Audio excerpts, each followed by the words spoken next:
Hi guys, it's me, is B, the CZT, and we're gonna do some organic tangles today.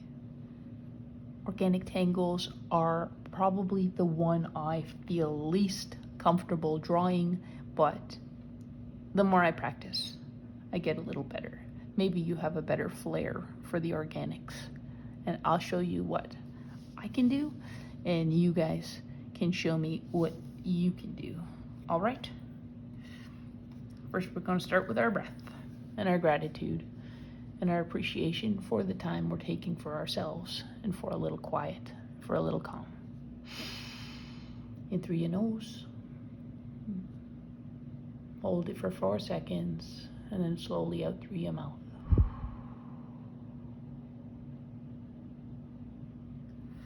And take our pencils and our 9x9 sketchbook paper, and we're going to do our dots just to focus our attention on the here and the now.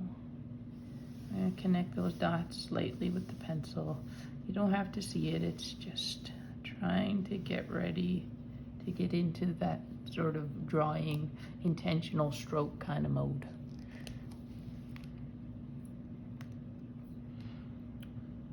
All right, I said I would do some organic, so we'll try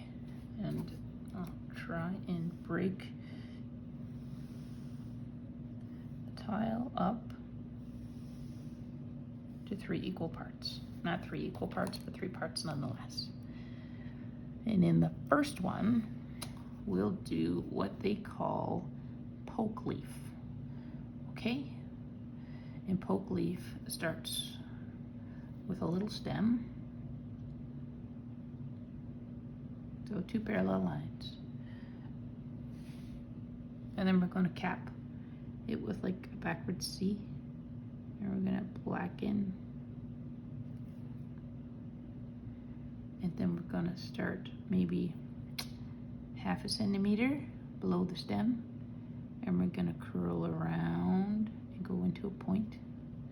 And we're going to come back down and curl around and meet at the stem on the other side. Careful not to draw across the line of the stem. And then we're going to start another one here. Again, little stem, I'll cap it.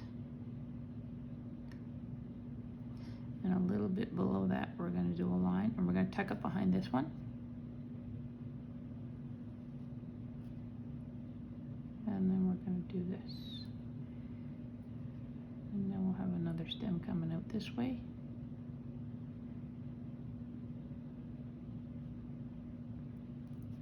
And gradually, you're gonna grow all of your stems off the same kind of point. Careful to imagine where they're gonna go and where they're gonna land. Stem, cap, ink it in, curve, sort of like an inverted heart, if you like that connection. If it looks like something else, that's okay too. This is what they call Pokeleaf.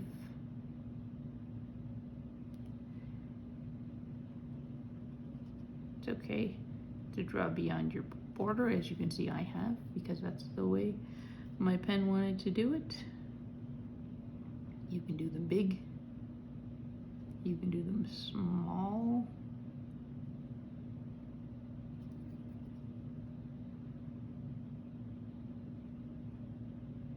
As you get more practiced,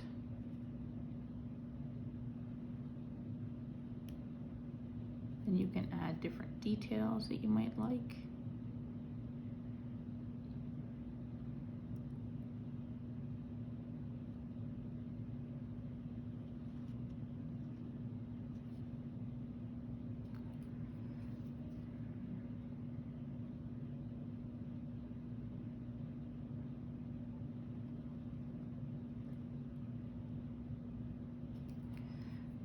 Sometimes for Pokeleaf, they'll draw a line on one side that traces from the point to one side. And then you could add another detail. But because it's supposed to be the same, then try and remember what side your stroke is going for. It just sort of silhouettes the inside of your line. But we have room for one more Pokeleaf.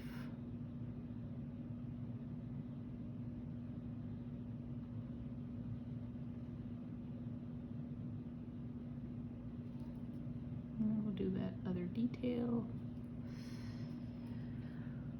All right. Okay, we're gonna turn it. Actually, we're gonna leave it the same. And on this side, we're gonna do our Pokeroot, which start the same way, except they sort of have a happy face for a cap. And then about the same distance down on the stem, make like a rounded ball shape, or like a cherry. And that is a Pokeroot. And again, try not to draw across our lines in the Zentangle. And they can be big, and they can be small. He could be any size at all. There's stem. Cap it with your happy face or your smile or whatever you would like to reference it as.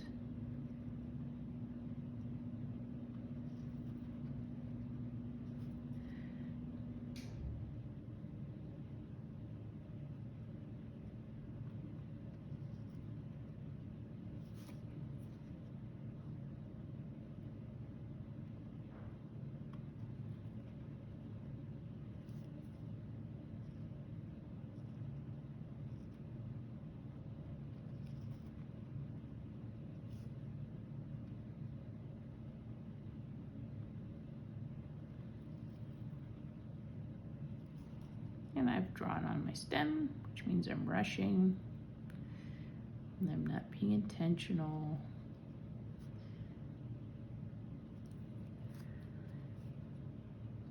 So I'm gonna take a deep breath. Maybe loosen my grip on my pen.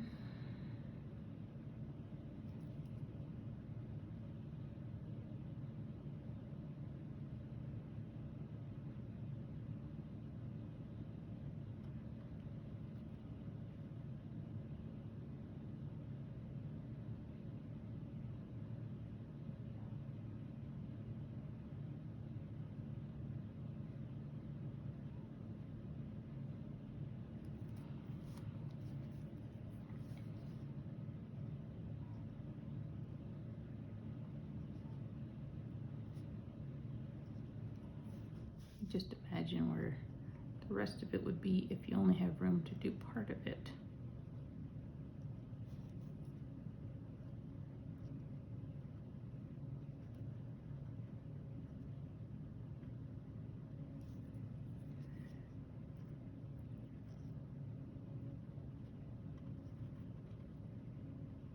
But those are your basic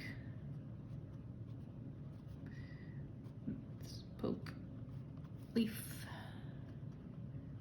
and that's Pokeroot. And we did them here in green. And for another one, this is called Flux. Flux is like a sort of a wonky teardrop, for lack of a better word. And then you do a center stem and a couple of dots. And you can make them long and skinny. I usually do the stem about 1/3 of the way up the leaf. You could do them in opposite directions.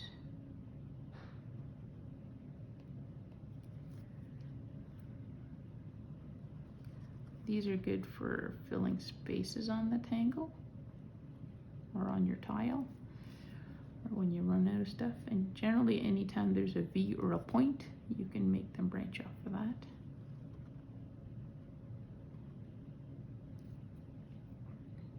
Again, a third of the way up for the stem.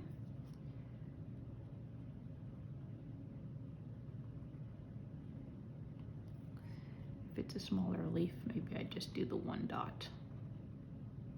But the detail that you want to do on yours is also good because it's yours. So it should be how you want it to go, how you think it works best.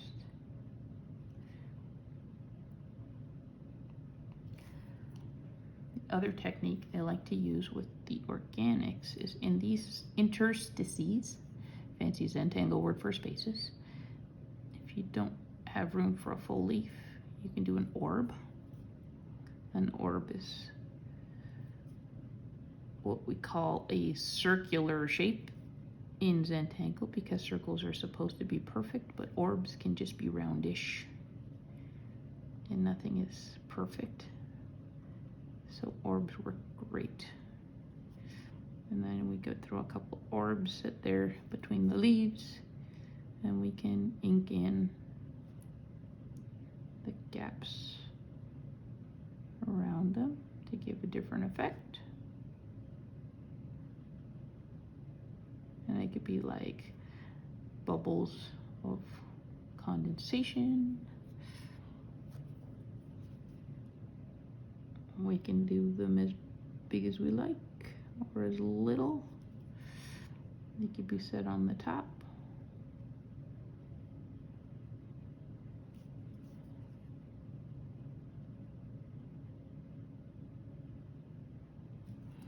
Depending on what you think or what you like or what stroke you find easiest to draw, and you can just fill your tile or your page or your post-it in any way you like.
If you're like me and you look at your first attempt of your organics and you go, ugh, that's could use some practice, then I take another page out of my sketchbook and I do them somewhere else. And I see if I like a curvy line or a straight line or a wider stem or a narrower stem, and ultimately you find your way of drawing them because nobody else will do it like you.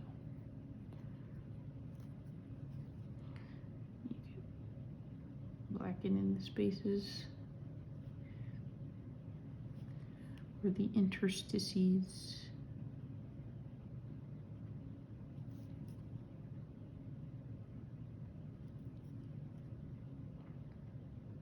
Of your Pokeroot.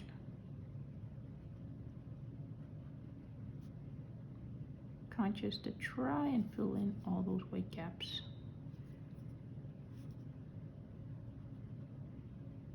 Generally don't blacken in the bigger ones, but the little ones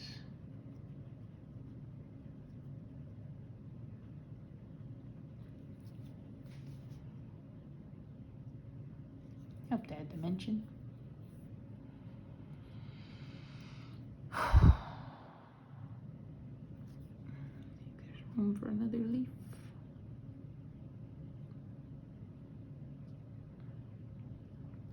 And as we go along, I hope to introduce more complicated, not complicated, but a little bit more diverse botanicals. As I practice them and get better, then I'll try and do new and different stuff here. Okay, bye for now, guys.